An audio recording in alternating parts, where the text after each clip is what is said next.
let me do a mock battle against 10 number 20 knights. But the knights cannot be from household guards. I was starting to get really angry now. This was not childish but a blatant disrespect against the knights. Boy, you are going too far with your blind arrogance. It would be arrogance if I couldn't back up my claim. Yes, I could only fight one knight if it was a melee, but if it is a fight in the wild and they are trying to ambush me, I could hunt at least half of them before they could even find me. Chapter 63. Pav Roderick. What he said really made sense. What 10-year-old boy would dare to camp alone in the woods, let alone kill 12 bandits? If he lived through a few years of hardship, it would boost his development significantly. But I was not too fond of him underestimating the knights. This wasn't a decision I could make on my own. It made sense to test him. If he doesn't pass this test, we'll be closing this issue. If he passes the test, we can let him explore comfortably, but I must discuss this with the Lord first. When I entered the Lord's solar, I saw him drowning in paperwork. When he realized it was me, he lifted his head from the papers and said, "Roderick, have you come to save me from these papers? Please tell me the wildlings have crossed the wall, and we must go to war immediately." "Right, I'm sorry, my lord, but I need to consult you on an important matter, so I need some time. Whatever it is welcomed as long as it takes me away from these wretched papers, at least for some time. My lord, Ermir requests permission to explore the north." Lord Stark's smiling face suddenly turned serious. "Of course, we will refuse. I don't think he will accept that," and he made a compelling argument to me. "Oh, what did he say?" "My lord, you know that Ermir is not a normal boy, and I expected such a request from him, but not so soon. I thought he would ask this when he is 4 and 10 named days old, and he said you could not grow a fierce eagle in a golden cage." The Lord paused for a few minutes, then said, "As you said, he is too young. Tell him to ask this when he is 4 and 10 named days old." I told him that, but he made a better counter-argument. "What is it this time?" He reminded me. He regularly camps in the Wolfswood by himself and hunted down 12 bandits with nothing but a bow and arrows. The first few times, I even sent our best hunters and trackers after him, so they could keep him safe from a distance, but the outcome was the same. Every time, the second he steps into the forest, he disappears. None of them can track him. Even though they are faster than him in the open, they cannot follow his speed in the forest. They say it is like fish getting into the water, or some of them call him forest spirit. He even told me to test him with 20 knights. What? That boy become too arrogant too fast. He needs a lesson on how dangerous this world really is. 20 knights, haha. This boy, my lord, he doesn't mean he will fight them in a melee. He wants us to try and ambush him in the woods like bandits and claims he cannot be ambushed with ordinary ways. That is arrogant too. Okay, we will give him a test. Call your son." "My lord, he doesn't want to fight against household guards. He knows those knights are too strong for him. He wants to fight against young knights, and I think it is the proper opponent, too. If we send him, he is not going to encounter an army. He is going to fight against bandit groups. Call for him. I want to talk to him." "Yes, my lord." "Pav Ned Stark, you call for me, my lord." "Yes, Ermir, Roderick told me what you want, and I'm inclined not to give my permission." "My lord, please stop treating me like a naive little boy." "Yes, I know I am a child. But we all know I'm not normal. I learned everything Winterfell has to offer, and I have to travel to develop more. Suppose I continue to stay here under your protection.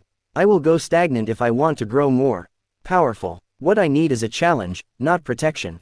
After listening to his words, I got shaken a bit, and I looked him in the eye with great focus and then took a deep breath.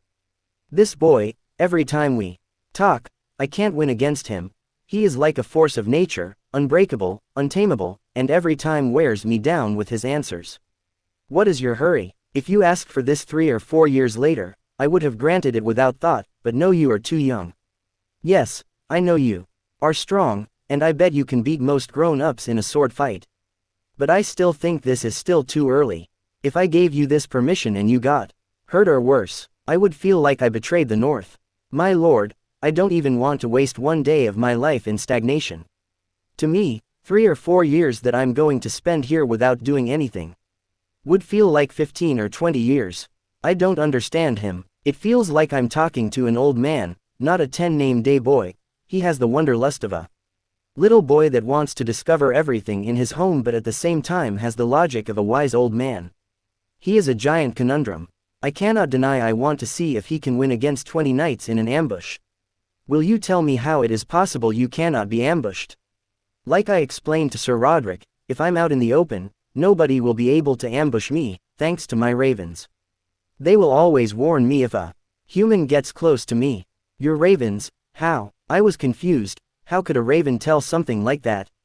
I have trained them always to circle me when we are out in the wild.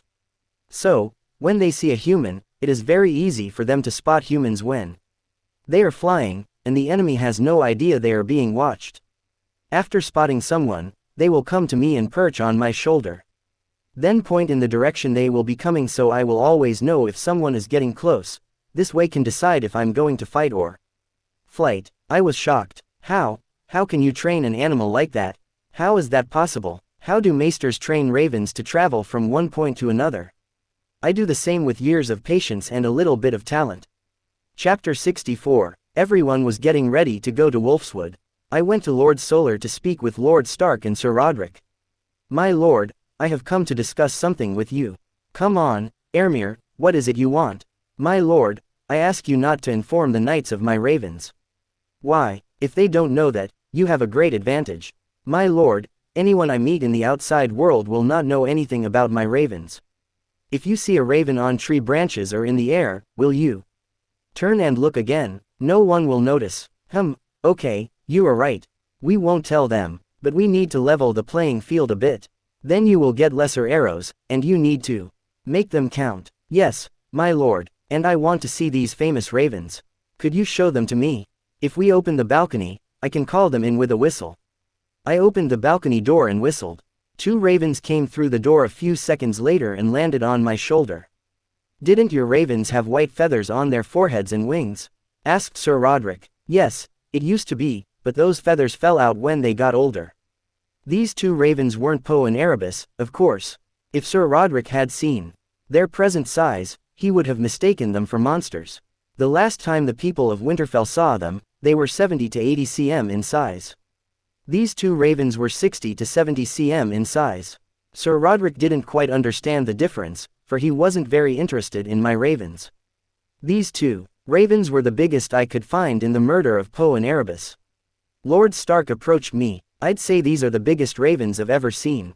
I think it's fair to say you are much better at training and breeding ravens than Maester Lewin. The next day Lord Stark, Sir Roderick, myself, and many other knights went to Wolfswood. Sir Roderick came close to me and said, "As you wish, 20 young knights will come into the forest behind you and try to ambush you. The Lord and I will follow them from a short distance and watch what happens." Then he turned and started to check the weapons we were going to use. I don't want anyone seriously injured. This is a mock battle. Some of you may get injured, and accidents may happen, but be careful.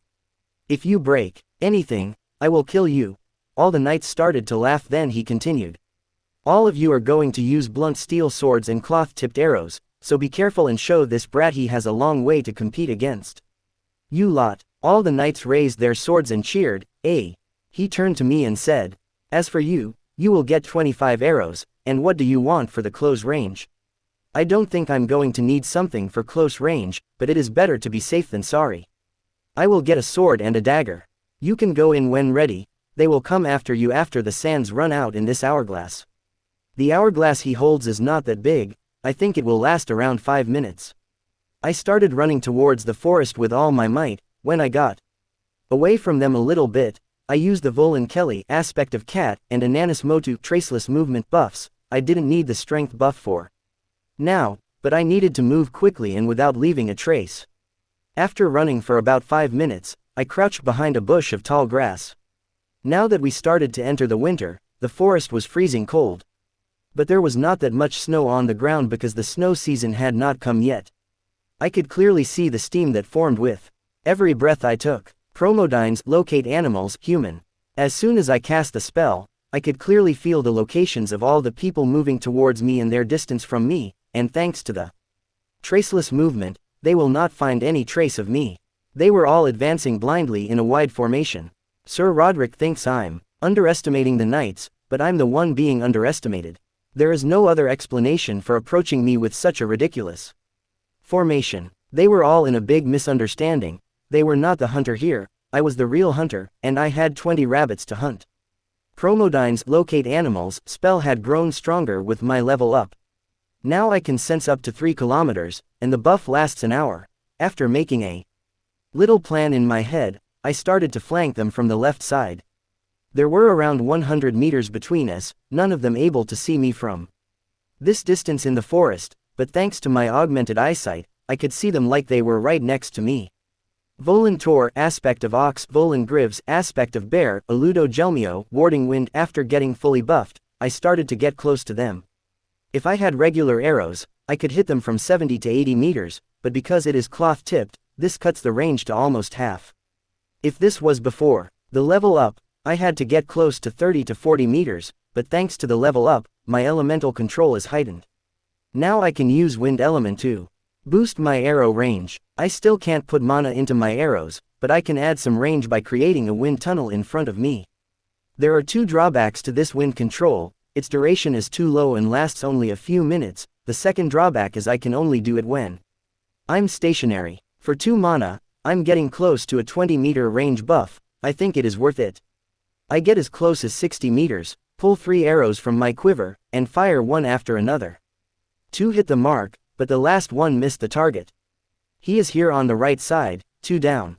We need help. Knights started raining orders to each other and began to encircle me. Of course, I'm not going to let them. Right away, I started running like hell. And got out of there. They try to follow me, but the distance between us keeps growing. One of the biggest reasons they can't catch me is the plants and roots sticking out of the ground. They can trip and fall because of them, but I can't. When I get close to a root, it buries itself into the ground. When I get close to tall grass, they part and create a path for me. I love being a druid. After 10 minutes of chasing, they got tired and stopped coming after me. Of course, I'm not going to let them rest easy. I flanked them one more time when they were trying to catch their breath. Pav Tom Hall, Knight. How is he that fast? He runs like a rabbit. If I catch that brat, I'm going to give him a piece of my mind. Just shut up and rest a bit. We need to chase after him, so others can flank him while we keep him busy. Please, he was just lucky, we will get him next time.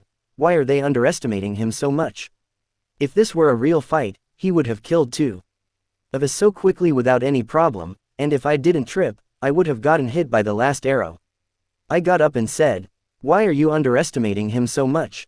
My cousin is the best scout and the tracker in Winterfell, and Sir Roderick sent him to track and keep Airmere safe before, but the second they stepped foot into the forest, he lost track of him. Does this sound familiar to you all? We are not the hunters here, you idiots. We are the prey, and he is hunting us. We must start taking this seriously, or we will lose to a 10-name-day-old child.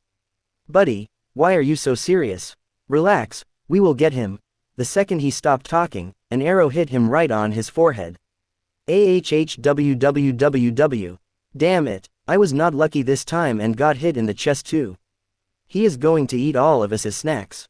Chapter 65. I downed 2 more, 16 remaining, and this time, I wasn't going to run away yet. I let them get close to me while pretending to run so they wouldn't know I was planning something. 5 of them were right after me, and the others were trying to surround me to block my way. I allowed the distance between us to shorten to 20 meters, and at this time, I cast the Sambrar fog cloud spell and, at the same time, threw 2 smoke bombs so that they would think the source of the fog was the bombs. As soon as a 20-meter smoke screen surrounded me, I changed my position and started running toward the 5 knights while shooting arrows at them one after the other. I shot 5 arrows, but I could only hit 3 of them because they were moving very erratically. After all, they were blinded. I decided not to waste more arrows and quietly approached the remaining 2. I came from behind one of the knights and struck his right leg from behind with my sword. He cried out in pain, and the moment he fell to one knee, I promptly struck him on the neck with the pommel, knocking him unconscious. The other one in the fog heard his friend's cry of pain and came towards the direction the voice had come from, but I had already disappeared into the fog. As the flanking knights saw their plans backfire, they began to rush toward the fog, but they were at least 20 meters away, and I was already done. Not wanting to linger any longer, I prepared a tegan, earth ball, half the size of my fist and shot the last knight right in the helm through the fog. As the stone touched the helmet, there was a very loud ding, and the knight made a muffled sound and fell to the ground. When the remaining knights arrived, I was already 20 meters away and disappearing among the trees, but I could feel people about 10 meters away. These must be Lord Stark and Sir Roderick's group, and I continued running toward them without hesitation. Pav Ned Stark. We were about 20 or 30 meters from the fight, and from an elevated position, we could clearly see what was going on until the smoke grenade went off, but what I saw was not a fight but a one-sided massacre. Ermir was hunting my knights one by one like ducks. At that moment, I saw Ermir emerge from the fog and head toward us. He quickly approached me and said, "My lord, 9 down 11 to go. If you don't mind, I'm in need of this high ground." He was smiling. He wasn't in a hurry, or he wasn't anxious. If I had to describe him with a few words, I would say he is having fun. He had been running non-stop for the last 20 or 30 minutes, but he wasn't even breathing heavily. He was breathing so calmly that you would think he was having a pleasant stroll in the forest. He got right next to us and began to wait for the knights. The remaining knights were shouting in confusion, and we couldn't quite understand what they were saying, but it was clear as a day that they were not happy. Ermir was already aiming towards them when they emerged from the fog, but how does he plan to hit them from 30 to 40 meters away with cloth-tipped arrows? He'll be wasting his arrows right now. He should have waited for them to get closer. I've never seen arrows held the way he does. The hand with which he drew the arrow had an arrow between each finger, so apart from the arrow he knocked into the bow, he had 3 more arrows between his fingers. Just as he was about to start shooting, he whispered something, and a strong wind began to blow toward the knights, and he sent arrows one after another, but I had never seen such a fast shooting. It was like 4 arrows were shot at the same time. Every knight who came out of the fog was shot in the chest. I didn't know whether to laugh or cry at this situation. Even nature was helping him. Thanks to the wind, all his arrows were able to find their target. How can one person have so much luck on top of so much talent? 4 arrows, and 4 knights were down. Right that moment, while cheering, he said, "Yes, bullseye," then pulled 4 more arrows from his quiver and started waiting for more knights. The knights didn't even know where the arrows came from. We could see them through the trees, but they were unable to. He shoots 4 more times like lightning fast, but 2 of them miss the mark this time. He looked at me, face beaming with a smile, and said, "2 more down, my lord," but 2 of them didn't move as I predicted. 5 knights were left. I was looking at this 10-name-day-old child's face, but what I was seeing was not a child, it was a monster, and it was a monster that was playing with my knights like they were 2 name-days-old toddlers. The remaining 5 knights had finally realized where Ermir was. They were trying to get close to him, zigzagging and hiding behind trees, and Ermir was following them closely and trying to target them. This time he was shooting not all 4 arrows at once but one by one. He managed to hit 2 more of them, but all of his arrows were spent. He took out 2 smoke bombs from the pouch at his waist and threw them toward the incoming knights, all of whom were covered with fog in an instant. Ermir too quickly plunged into the fog. There were shouts and bitter cries from within the fog, but we couldn't see anything. After 5 minutes, the shouts in the fog gave way to muffled groans, and the fog started to slowly dissipate due to the blowing wind. I had only one thing in mind when I saw that Ermir was the only one standing tall when the fog had dissipated entirely. I wasn't raising the future Arthur Dane. I was raising a one-man army. Chapter 66. It's been 2 days since I left Winterfell. After hunting the knights like ducks and then talking with Lord Stark, I set off immediately. Lord Stark allowed me to travel north for 2 years, but I promised not to leave the north. He gave me 50 gold dragons and a pass to assist me in my journey. This pass would allow me to enter all the castles in the north as Lord Stark's representative and be well received. First, I went to my hut in Wolfswood and took all my familiars with me. The winter was gradually increasing in intensity with each passing day. Now everywhere was covered with snow because it had been raining non-stop for the last 24 hours since yesterday evening. There was about 10 cm of snow on the ground, which in turn affected the horse's movement speed. My movement was somewhat restricted, too, because of the coat and fur I was wearing on top of each other. I had broken my fasting with the first light of the morning and set off,